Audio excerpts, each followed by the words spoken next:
Hey everyone. So, I am of the opinion that when it comes to specific holds or specific plays or just anything where the details matter in sixes, um, it's oftentimes more important to understand the moving parts themselves or the essences of what's going on. Um, which I know sounds vague, but I'm more talking about understanding the roles of different classes in more abstract terms helps a lot for a more fundamental understanding. And I understand that this is more difficult. It's easier for a new player to just kind of memorize what they're supposed to do in a specific situation and then play off of that. But long term, I think it's more important to understand the actual fundamental concepts. And when I'm, teaching someone how to play a map or, presenting a basic hold for a team to follow, there's usually some type of asterisk because it isn't the only way to do things a lot of the time, which I think is lost on some people. That, a lot of people think that with how old the metagame is and how long people have been playing sixes, that everything's been figured out, and people play the holds the same way. A lot of the time, like basic stuff like a demo watches choke or a demo spams where the other team's trying to play is pretty fundamental. But a lot of the specifics can get changed up. So the point of what I was going to talk about today is adjusting your plan and, adapting to your opponents. Because that is a really, really important skill to have in sixes, but it's pretty difficult to develop. Even really talented players sometimes just don't adjust their plan and try to keep doing the same thing, hoping it'll work. And I think having that fundamental understanding really helps make that easier and stronger. So let's offer up some examples, I suppose. I mean, a classic one is just a mid fight, right? It's very easy to kind of just practice a mid in scrims, and that's the mid you're comfortable with. But then you play against a team in a match, and they seem to just have it figured out, and they're just winning every mid. At some point, you should start to think like, okay, and this is actually the topic of a lot of mid-match pauses, talking about what's going wrong. So at some point, you should first diagnose the problem, figure out what is going wrong. If someone's dying early, how are they dying early? If it's some other issue, what's the issue there? And then from there, come up with a solution, basically. Some adaptation that is going to either be more robust to their plan or in some sense, counter their plan. I don't know. So on a mid-fight, you have a very good idea of, like, feeling out your opponent. And that is another important aspect, is actually understanding what your opponents are doing. I don't want to necessarily say differently, but just in general. Because there are any number of ways that any number of the classes could play a situation.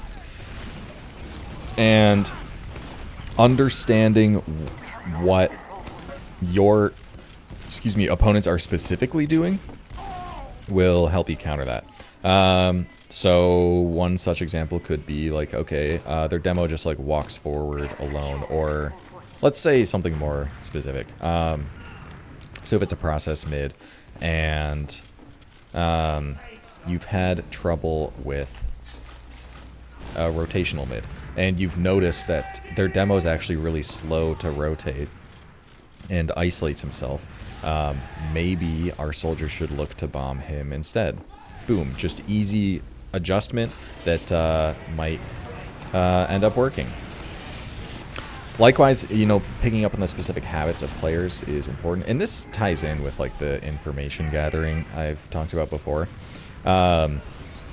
because while there's good standards and plans to have,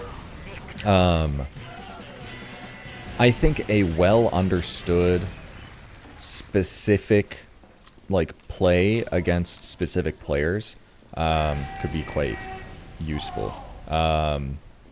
And that's important to understand.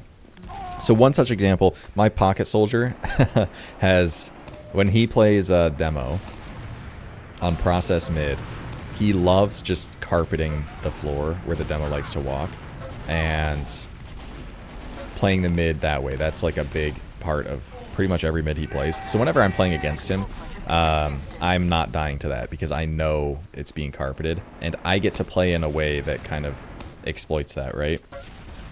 You're not going to be able to know as intimately what your opponents are doing, but if you're just playing a game and then like a flank scout shoves something that you had trapped, like kind of suicidally, or just does something that's really weird and you don't know why, or even like you understand why and they just kind of got you, that's going in the mental bank and will be adjusted on for the next time. Like next time that's not gonna happen, because every time that you're dying or something goes wrong, or you know your opponent does something to counter you, you should be taking that into account for the next time and learning from that, even over the course of the game, not just for the next match or whatever. Yeah, making those adjustments is important.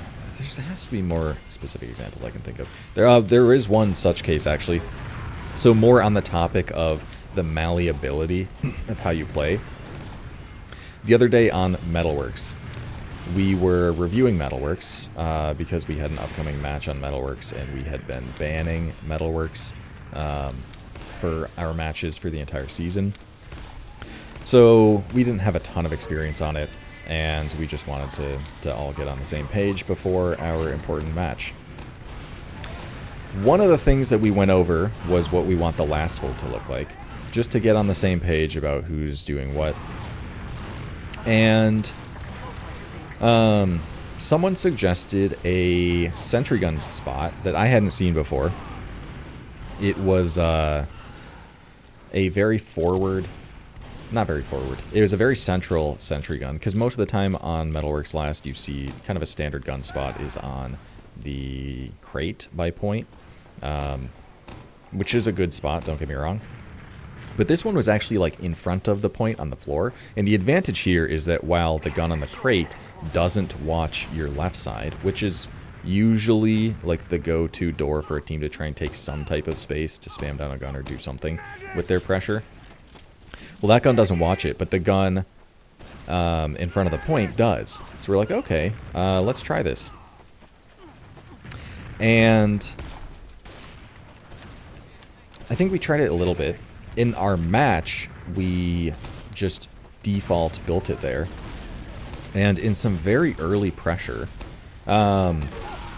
excuse me, a scout who was very fast, because he's actually using the Babyface's blaster, but a scout just ran through the right side pretty uncontested and was able to get on our medic because where our gun was placed, it didn't really watch right. Now, that's something that is typically built into the hold if you're playing with that gun, because, you know, the right side is so difficult to pressure. And, yeah, it's just an aspect of the hold, right? You give up that stranglehold on right with the sentry gun included to have a better hold on the left side. And but it didn't work for us in this case, and there's a few reasons why. So for starters, we were playing our pocket soldier more central in main versus the right side. Just defaulting right and holding that door. It was more playing main, playing to rotate right if someone actually peeks that. Because of some issues we had earlier with pressure main, trying to make some adjustments. But it didn't end up working, of course. And then we made the realization that for starters, if we're building this gun here, then our pocket should just be playing right and holding that door because it's much weaker with the gun not watching it. We also made the realization the other team isn't really exploiting the left side at all, at least not to the extent that some other teams we played against and made adjustments to our hold for have.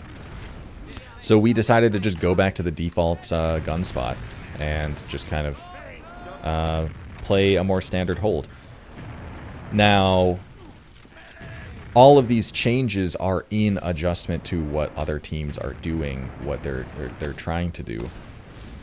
And we ended up not, getting forced on last to that same thing again because we made the adjustment to our hold after understanding the weakness, and we ended up with a much better hold on last. So this is a good example of not just a default, we could have been taught just a default hold and stuck with that the entire time. And against this team, actually, it would have been fine because our default hold was actually the strongest one. Or, the quote-unquote default that most people use.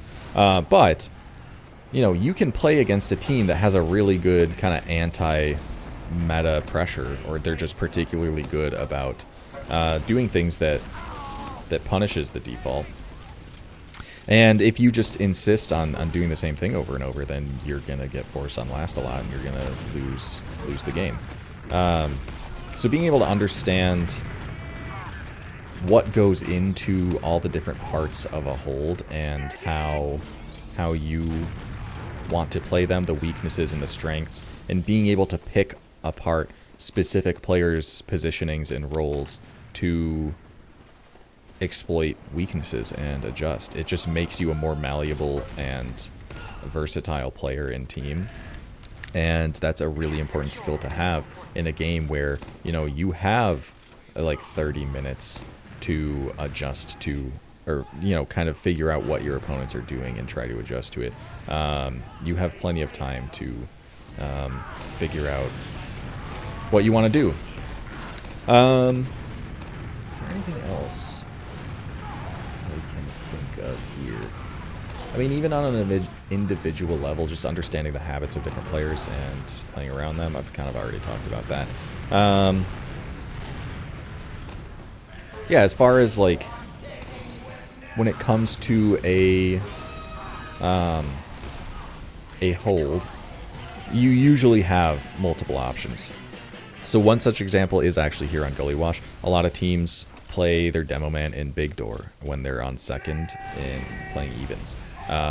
And some teams play their demo choke. Some will rotate them back and forth. You have so many options for how you play that. But if I told a demo player when you're playing Gully Wash, you play choke, then, whoever taught their soldiers how to play were like, yeah, you play demo big door, and then both your soldiers will be playing choke. And then they have 3 players stack choke, and then someone gets through big door for free. Obviously, that's not good. So I think at some level, you have to understand what is at play, what the different classes are good at, and why you might prefer your demo big door, because your demo can trap baby, can have traps in big door, and it becomes much more difficult for players to get behind, but at the cost of choke being a little easier to potentially pressure. But with 2 soldiers there, they can play off of each other to hold choke adequately, and your heals can rotate back and forth depending on where the other team's pressuring, etc., etc. There's a lot of nuance going behind decisions and defaults and holds and all the things that you do.